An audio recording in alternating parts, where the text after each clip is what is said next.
کوفہ کے ایک چوراہے پر بغداد کا سب سے عظیم مسلم سائنسداں جابر بن حیان کھڑا تھا۔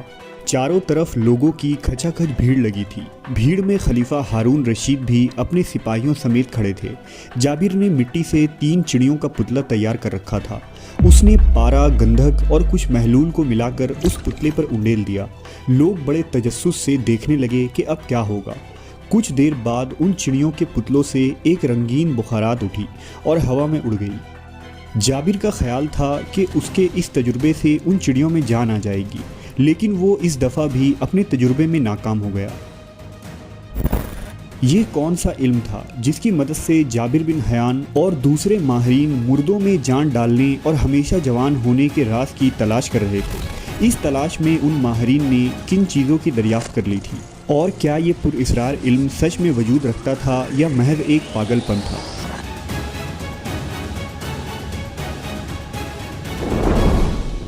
ہمیشہ سے ہی انسان فطرت کی رازوں کو جاننے کی کوشش میں لگا رہا ہے تاکہ اس کی طاقت کو اپنے بس میں کر کے اپنے ماتحت کر لے۔ اسی خواہش نے انسان کو جادو، روحانیت، مذہب اور سائنس کی طرف متوجہ کیا۔ دنیا میں جیسے جیسے انسانی تہذیب کی ارتقا ہوتی گئی، لوگوں نے پراسرار علوم کو ایکسپلور کرنا شروع کر دیا۔ ایسے علوم جس کے ذریعہ دوسری دنیا سے رابطہ کیا جا سکتا ہے، تو کچھ ایسے جن کے ذریعہ کائنات کے چھپے ہوئے رازوں سے پردہ اٹھایا جا سکتا ہے۔ ایسی ہی ایک پراسرار علم الکیمیا یعنی الکیمی ہے، جس کے بارے میں یہ مانا جاتا ہے کہ اس علم کو سیکھ کر ہم اپنے جسم کو امر بنا سکتے ہیں اور کسی بھی ناممکن کام کو ممکن بنا سکتے ہیں۔ الکیمی کے علم کا مقصد مختلف دھاتوں کو سونے میں بدلنا، بیماریوں سے شفا حاصل کرنے کے لیے جادوئی دوا تیار کرنا اور لافانی بنانے والے محلول یعنی آب حیات تیار کرنا تھا، جسے ایلیکزر آف لائف کا نام دیا گیا۔ ابتدائی تہذیبوں جیسے بابل، ہندوستان، مصر وغیرہ میں دھات کاری کے ماہرین موجود تھے، لیکن انہوں نے اس بارے میں کوئی باقاعدہ نظریہ پیش نہیں کیا تھا۔ تاریخ میں ارسطو نے سب سے پہلے یہ خیال پیش کیا کہ ہر چیز پانی، ہوا، مٹی اور آگ کے اختلاط سے وجود میں آئی ہے۔ بعد میں سومیری تہذیب کے کیمیا گروں نے یہ فلسفہ پیش کیا کہ ان 4 عناصر کو مخصوص تناسب میں ملایا جائے تو وہ ایک جادوئی پتھر کی صورت میں ڈھل سکتی ہے۔ کیمیا گروں نے اس پتھر کو پارس پتھر یعنی دا فلاسفرز اسٹون کا نام دیا۔ سب سے پہلے جادوئی پتھر کے بارے میں 3000 سال قبل از مسیح میں لکھا گیا تھا۔ مصر کے مشہور مصنف نے اپنی کتاب سیرو کومیٹا میں اس پتھر کا ذکر کیا ہے، جس میں اس پتھر کی جادوئی طاقت کو بیان کیا گیا ہے، جبکہ اسرائیلی روایتوں میں یہ بتایا گیا ہے کہ دنیا کی ابتدا سے ہی انسان فلاسفرز اسٹون کی کھوج میں تھا اور آدم و حوا کو خدا کی طرف سے اس پتھر کے متعلق بتایا گیا تھا۔ بدھ اور ہندو مت میں اس پتھر کو چنتا منی کے نام سے جانا جاتا ہے۔ بدھ مت کے مطابق یہ پتھر جس انسان کے ہاتھ لگ جائے اسے گوتم بدھ کی طرح آتم گیان مل جاتا ہے، جبکہ ہندو مت میں ایسا مانا جاتا ہے کہ دیوتا شیو کے پاس یہ پتھر تھا۔ اس کے علاوہ جو سانپ سینکڑوں برس کی عمر پاتا ہے، اس کے پاس بھی پارس پتھر موجود ہوتا ہے، جس کی کھوج بڑے بڑے تانترک کرتے آئے ہیں۔ الکیمی کے ماہرین کا ماننا تھا کہ پارس پتھر کو مخصوص طریقوں سے بنایا جا سکتا ہے۔ نیز اگر یہ پتھر کسی عام میٹل کو چھو لے تو یہ سونا بن جائے، اور کسی بیمار شخص کو چھو لے تو وہ شفا یاب ہو جائے۔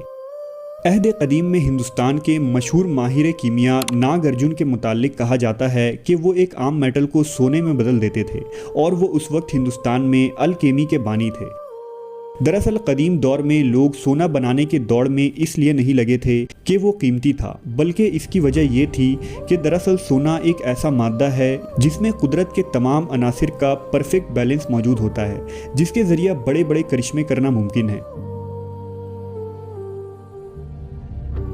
ویسے تو الکیمی کا موضوع ہمیشہ سے ہی راز ہے۔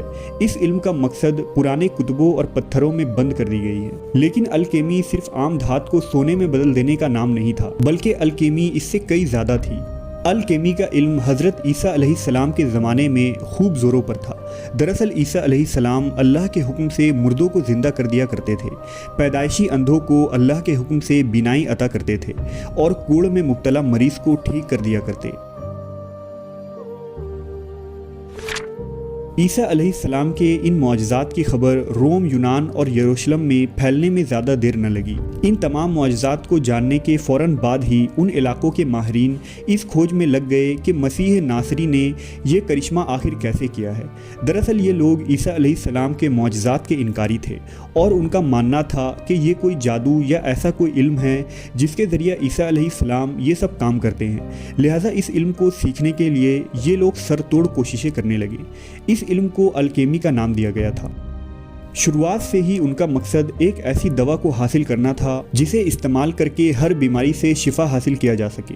اس دوا کو الیگزر آف لائف کا نام دیا گیا، جس کا مقصد عمر کو دراز کرنا تھا جس سے موت کو ٹالا جا سکے، اور اس طرح دراصل وہ عیسیٰ علیہ السلام کے معجزے کا توڑ دریافت کرنے میں لگے ہوئے تھے۔ ان لوگوں نے سینکڑوں خطرناک کتابیں لکھی اور اس علم سے خوفزدہ ہو کر اس وقت کے رومن بادشاہ نے یہ تمام کتابیں جلا دی، مگر کچھ کتابیں بچ گئیں جن کو ان کے مصنفوں کے ساتھ دفن کیا گیا تھا۔ چنانچہ اس کے بعد الکیمی کا علم نہایت ہی خفیہ طور سے جاری رکھا گیا۔ الکیمسٹ اپنے تمام تر کام، سوچ، تجربوں اور مفروضوں کو عجیب طرح کے کوڈز اور اشاروں کے ذریعے لکھتے تھے اور محفوظ کر دیا کرتے۔ جن کوڈز کا استعمال کیا جاتا تھا ان کا تعلق ہمیں قدیم ایسٹرولوجی میں بھی ملتا ہے۔ زوزیموس نامی مصری الکیمسٹ جو عیسیٰ علیہ السلام کے 300 سالوں بعد پیدا ہوا، اس کا ماننا تھا کہ عیسیٰ ابن مریم کے پاس ایک جادوئی پتھر تھا جس کے ساتھ وہ پرندہ بنا کر زندہ کرتے تھے۔ نیز یہ پتھر عیسیٰ علیہ السلام سے پہلے کے پیغمبروں کے پاس بھی تھا، جس کی وجہ سے ان کی عمریں اتنی لمبی لمبی ہوا کرتی تھی۔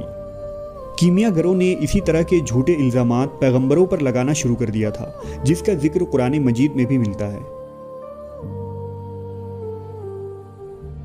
کیمیا گروں کے مطابق دنیا میں موجود ہر چیز کا وجود 4 چیزوں کی وجہ سے ہے، یعنی آگ، پانی، ہوا اور مٹی۔ ان 4 ایلیمنٹس کے ساتھ مختلف طریقوں سے ملانے پر زندہ اجسام پیدا کیے جا سکتے ہیں، جس طرح عیسیٰ علیہ السلام مٹی کی چڑیاں بنا کر اللہ کے حکم سے زندہ کر دیا کرتے تھے۔ اگرچہ یہ علم ابتدا میں نہایت ہی خفیہ اور پر اسرار تھا، لیکن دراصل اسی علم نے آگے جا کر جدید کیمسٹری اور میڈیکل سائنس کی بنیاد رکھی۔ عہد وسطیٰ میں یورپی ممالک کا اس علم پر اس قدر بھروسہ تھا کہ اس وقت کے ذہین ترین لوگ بھی بیس میٹل سے سونا بنانے پر یقین رکھتے تھے، یہاں تک کہ انگلینڈ کے بادشاہ ہنری فورتھ نے ملک کے تمام بڑے بڑے الکیمسٹوں کو یہ حکم دیا کہ وہ اس سبجیکٹ پر مزید تحقیق کریں تاکہ ملک پر چڑھا بھاری قرض اتارا جا سکے۔ بعد کے یورپی حکمرانوں نے بھی الکیمسٹ پر ریسرچ کرنے والوں کو انعام و اکرام سے نوازا۔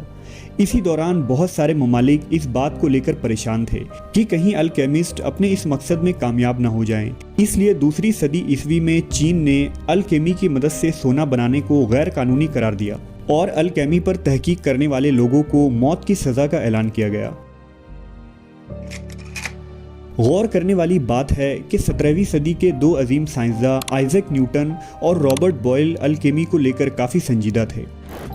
نیوٹن نے اپنی سیکرٹ ڈائری میں پارس پتھر کے متعلق بہت کچھ لکھا تھا اور الکیمی کے متعلق بے شمار راز سے پردہ اٹھایا تھا، لیکن اپنی زندگی کے آخری دور میں انہیں محسوس ہوا کہ ان کی تحقیق غلط ہاتھوں میں لگ سکتی ہے، اس لیے انہوں نے اپنی سیکرٹ ڈائری کو جلا دیا تھا۔